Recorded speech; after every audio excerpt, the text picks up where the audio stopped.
Hey, thanks for tuning in to Larger Curves today. Make sure you smash that like button and smash the subscribe button.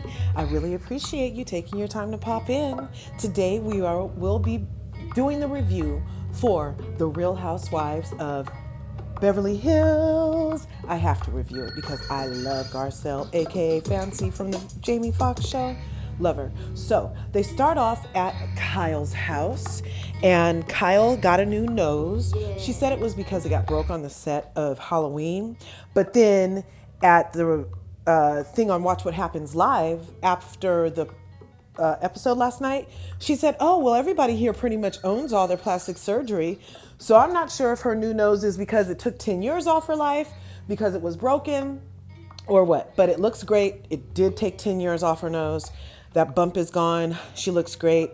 And then everybody was over. Lisa came over her house. This is the first time they're all seeing each other during quarantine.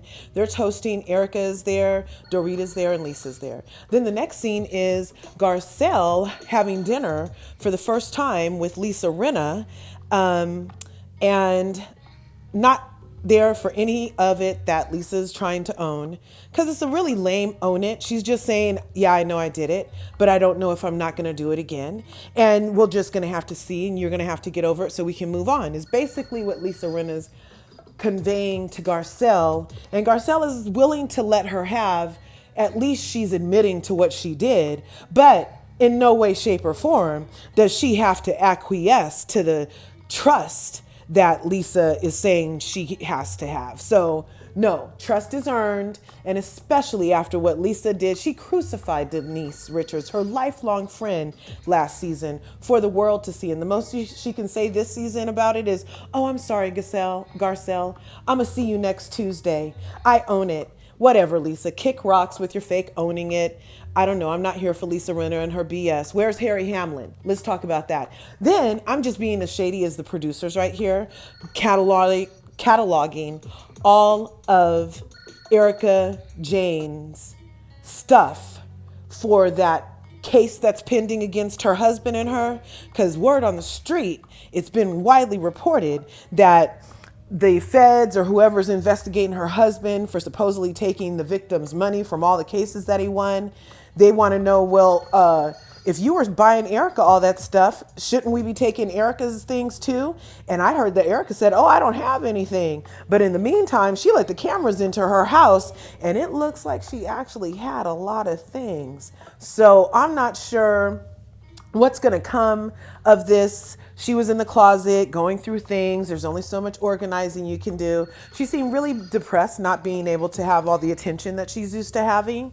And so this scene is just like her kind of lamenting with her many assistants about how life used to be. And this is the real closet. The other shot was of the fake closet. This is the real closet. So take notes, anybody that needed information for that case.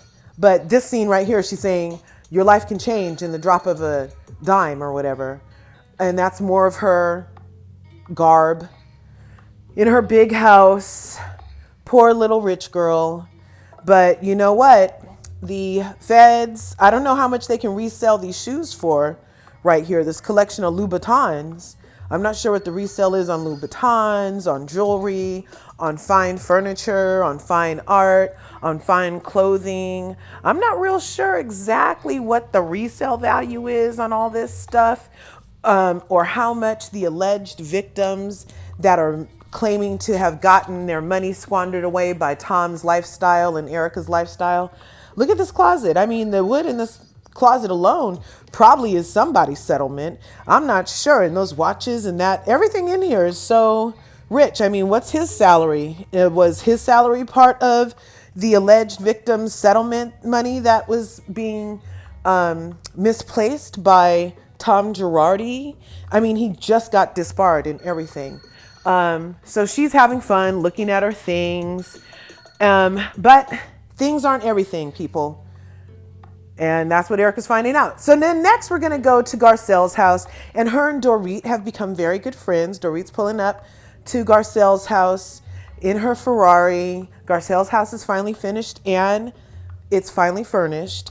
Garcelle came down the stairs serving us Chanel. And of course, she had to kind of dress up because Dorit was on the way over. And Dorit is usually serving the servings of fashion for the people when Erika isn't prancing around in her latex or costumes. So I'm glad that Garcelle shined. This is her living room, all furnished. It's very nice. It's perfect for her family. Oh, this scene was funny. Garcelle has two goldfish. And one, the black and white one, is named Dorit because it's fabulous and all that.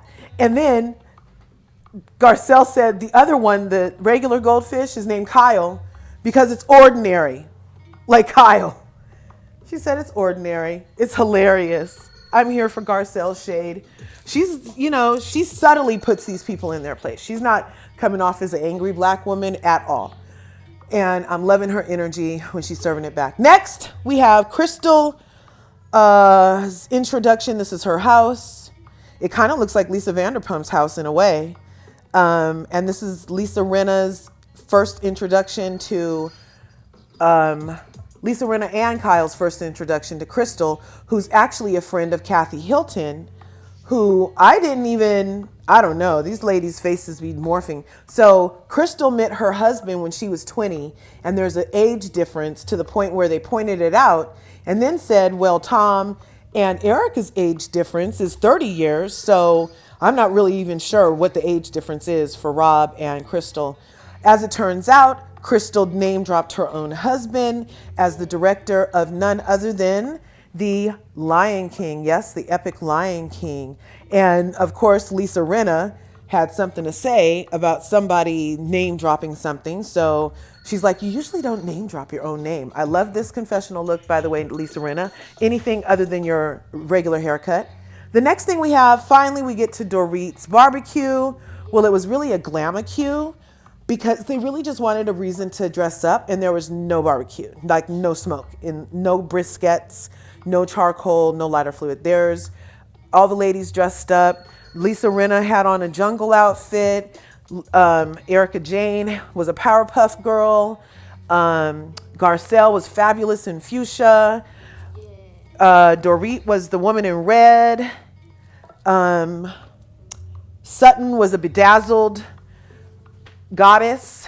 And this lady right here is Kathy Hilton. I didn't even know. The whole time I'm like, who's Crystal's friend?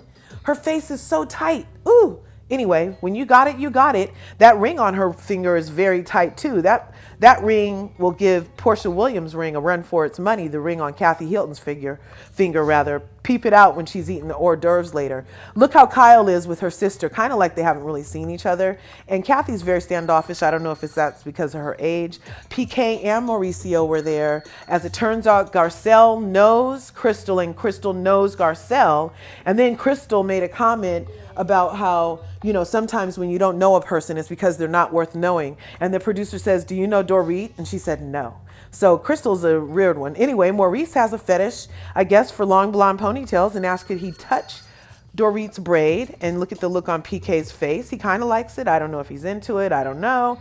Anyway, Dorit sends off PK to go have a boys' night with Mauricio, who is sent off also with his kiss. And then the ladies are having their first ladies' night out / in Encino Valley in Dorit's beautiful home. All dressed up here. And they talked about what life was like during look at the ring. Look at the ring. Look at the ring. Look at the ring on Kathy's finger. Anyway, her facelift is everything because she's hecka older than Kyle and looks like she could be Kyle's daughter at this face tightness. Anyway, and then this was a scene. It was so weird. They were like, oh, Kathy, we're going to go on a trip. Do you want to come? And she's like, yeah, do I need to bring my dentist bag?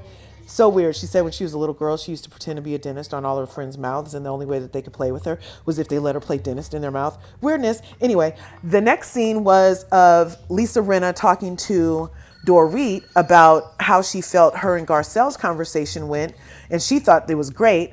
And Garcelle simultaneously was talking to Sutton about how she knows the conversation went because what she literally said to Lisa when she left was, it's going to take time to trust you, but I'm willing to see. That's what she said. And of course, Lisa took it as, oh, we're moving on, everything's fine, and negated the English words that came out of Garcells' mouth in a very measured manner and decided to take it the way she wanted to take it. Because in no way did she say, we're cool, Lisa. No way. And in fact, she was like, how can I ever trust you after your crucifixion of your lifelong friend last year? How can I ever trust you? How do I know you won't do that to me? And eventually, Lisa even tells her, I can't guarantee I won't do that to you. I don't know if I'll do that to you. So Garcelle is erring on the side of caution, as you should with most Karens. I mean, with most people, you should err on the side of caution that, yeah, because Lisa's attitude is coming off very Karen-esque, pretending like she needs to tell other people that her and Garcelle are cool, knowing full well owning it would mean saying, oh, we're not that cool. We're working on us. That's what she should have said. That's owning it. That's if you were receiving what that woman was saying.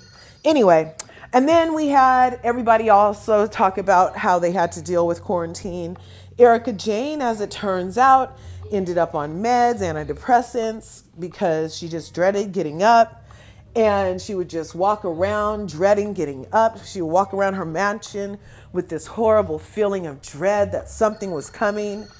And then it ends. And they show us future clips of upcoming episodes of this season. And some very interesting topics are going to come up. Some little cat fights here and there. Lots of drama, lots of fashion, lots of diamonds. And lots of cataloging all of Erika's belongings, I guess, for the proper authorities, since they allegedly could not have access to her items. Anyway, I liked it. I'm looking forward to the rest of the season. Leave a comment down below. Who's your favorite housewife? I appreciate you popping in. Make sure you smash that like button. Smash the subscribe button, and I'll see you in the next video.